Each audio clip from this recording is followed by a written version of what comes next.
जय जिनेन्द्र दोस्तों। श्री गणेशाय नमः। मैं आपका दोस्त सन्नी जैन और आप सभी का हमारे चैनल पर हार्दिक स्वागत है।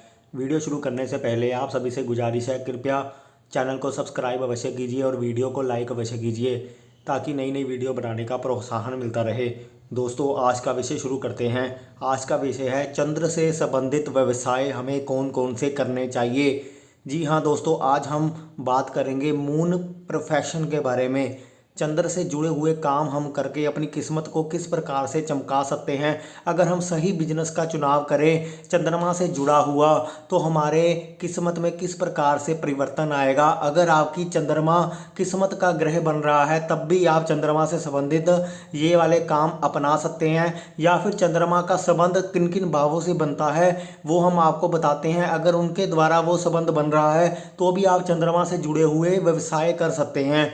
दोस्तों, सबसे पहले आपको यही देखना है, जैसा हमने सूर्य से संबंधित व्यवसाय में बताया था वैसे ही चंद्रमा के संबंधित व्यवसाय में आपको ये देखना है कि चंद्रमा का संबंध अगर आपके 10वें घर से बन रहा है तो आप चंद्रमा से संबंधित काम कर सकते हैं। अगर चंद्रमा का संबंध 10वें घर से नहीं बनता लेकिन 10वें घर के स्वामी से बनता है तब भी आप चंद्रमा से जुड़ा हुआ व्यवसाय कर सकते हैं। लेकिन शर्त यही है, अगर 10वें घर से संबंध बन रहा है तो साथ में धन भाव और लाभ भाव के स्वामियों का संबंध बनेगा, तभी हमें व्यवसाय से धन अर्जित होगा। जिस व्यवसाय से हमें धन अर्जित नहीं हो रहा, हमें वो व्यवसाय नहीं करना है। ये बात को ध्यान से आपको देखना होगा। दोस्तों, चंद्रमा का संबंध अगर आपके सप्तम घर से बनता है, क्योंकि सब 7th हाउस भी हमारे बिजनेस का घर होता है जो दसम से दसम घर माना जाता है, इसलिए चंद्रमा का संबंध अगर आपके 7th हाउस से बनता है या उसके स्वामी से बनता है और साथ ही धन भाव और लाभ भाव के स्वामी से संबंध बन जाए तो ऐसे इंसान को धन भी मिलता है और लाभ भी मिलता है। शर्त यही है कि धन आना चाहिए। दोस्तों, चंद्रमा का संबंध अगर हमारे 2nd हाउस से बन जाए या 11th हाउस से बन जाए और किसी प्रकार से 10th लॉर्ड या 7th लॉर्ड भी जुड़ जाए तब भी हमें चंद्रमा से संबंधित व्यवसाय जरूर करना चाहिए। दोस्तों, चंद्रमा का संबंध अगर हमारे 6ठे घर से बनता है तो 6ठा घर हमारी सर्विस का है, हमारे जॉब का है, तो हम ऐसी जॉब में जा सकते हैं जो चंद्रमा के अधीन आती हो। कौन कौन से व्यवसाय और कौन कौन सी जॉब चंद्रमा के अधीन आएगी हम उस पर भी चर्चा करेंगे। पहले ये 4-5 पैरामीटर्स आपको चेक करने होंगे कि 10th हाउस 10th लॉर्ड से संबंध, 7th हाउस 7th हाउस के स्वामी से संबंध, 2nd हाउस 11th हाउस के स्वामी से संबंध या 6ठे घर के स्वामी से संबंध अगर किसी प्रकार से बन जाए, चाहे डायरेक्ट बने चाहे इनडायरेक्ट बने, लेकिन धन उसमें जरूर आना चाहिए। कोई भी व्यवसाय करोगे अगर धन नहीं आ रहा तो उस व्यवसाय को करने का कोई फायदा नहीं है। इसलिए साथ में ये भी देखना है कि वो ग्रह क्या हमें पैसे देकर जा रहा है, क्या हमें वो धन देकर जा रहा है, तभी हम उस व्यवसाय का चयन करेंगे। दोस्तों, अब हम बताते हैं कि चंद्रमा से संबंधित जुड़े हुए व्यवसाय कौन कौन से होते हैं। दोस्तों, अब हम चंद्रमा से संबंधित जुड़े हुए व्यवसाय देखते हैं, कौन कौन से व्यवसाय चंद्रमा को रिप्रेजेंट करते हैं। आइए इसको जानते हैं। पहला जो व्यवसाय है वो चावल का काम यानी राइस का काम चंद्रमा को रिप्रेजेंट करता है, क्योंकि चावल का कारक चंद्रमा है। दूसरा जो व्यवसाय है वो है चांदी का काम, चांदी यानी सिल्वर का काम चंद्रमा के अधीन आएगा। तीसरा जो काम है वो है पानी का काम, पानी यानी मिनरल वाटर्स का काम भी चंद्रमा के अधीन आएगा। चौथा जो काम है वो है दूध का काम, दूध का काम भी चंद्रमा के अधीन आएगा। और जो नर्सिंग होम होते हैं जहाँ या फिर नर्स कहें वो भी चंद्रमा के अधीन आएंगी। जितने नर्सिंग होम हैं वो सब चंद्रमा के अधीन आएंगे। दोस्तों, मोती का काम, पर्ल मोती का काम जिसको पर्ल भी बोला जाता है, वो चंद्रमा के अधीन आएगा। अगर हम नौकरी की बात करें तो नेवी ऑफिसर होना या नेवी में काम करना भी चंद्रमा के अधीन आएगा। अगर 6ठे घर से संबंध बनता है तो नेवी ऑफिसर भी बना जा सकता है। ट्रैवल का काम, ट्रैवलिंग का काम, ट्रैवल भी चंद्रमा से देखा जाता है। इसके साथ अगर किसी प्रकार से केतु की ब्लेंडिंग हो जाए तो ट्रैवलिंग का काम बहुत ज़्यादा सुटेबल होता है। दोस्तों, बजाजी का काम, जो कपड़े सिले हुए नहीं होते यानी वो थान वाले कपड़े होते हैं जो जिस पर सिलाई नहीं होती, वो बजाजी का काम बोलते हैं उन वस्त्रों को। यानी वस्त्र का काम, जो वस्त्र सिले हुए नहीं होते उनको बजाजी का काम बोला जाता है। तो वो आप काम कर सकते हैं, वो भी चंद्रमा के अधीन आएगा। उसके बाद जो काम है वो है मौसम विभाग से जुड़ा हुआ, यानी वेदर से जुड़ा हुआ। अगर आप किसी नौकरी करते हैं तो वो चंद्रमा के अधीन ही आएगी। सोशल वेलफेयर के जुड़ा हुआ कोई भी काम आप चंद्रमा के अधीन मान सकते हैं। चाइल्ड केयर हॉस्पिटल जितने होते हैं वो सब चंद्रमा के अधीन आएंगे। दोस्तों, ड्राई फ्रूट का काम भी चंद्रमा के अधीन आएगा। एग्रीकल्चर से जुड़ा हुआ काम भी चंद्रमा के अधीन आएगा।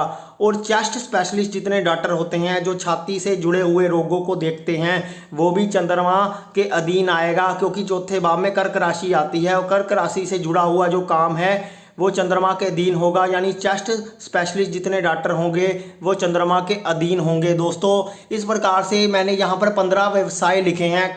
बहुत सारे व्यवसाय और भी हो सकते हैं, लेकिन छोटे से लेकर बड़े मैंने 15 शॉर्ट लिस्ट किए हैं। वो यहाँ पर आपको बताए हैं कि किस प्रकार से आपको चंद्रमा के व्यवसाय चयन करना है। एक तरह से मोटे मोटे तौर पर मैंने लिखा है। इनमें से आप अपनी समझदारी के हिसाब से या फिर अपनी जेब के हिसाब से या जिस व्यवसाय में आपका जितना बजट हो उस व्यवसाय के अनुसार आप चयन कर सकते हैं। लेकिन जो कारक तत्व चंद्रमा के प्योर होते हैं वो पर मैं यहाँ पर बताने की कोशिश की है।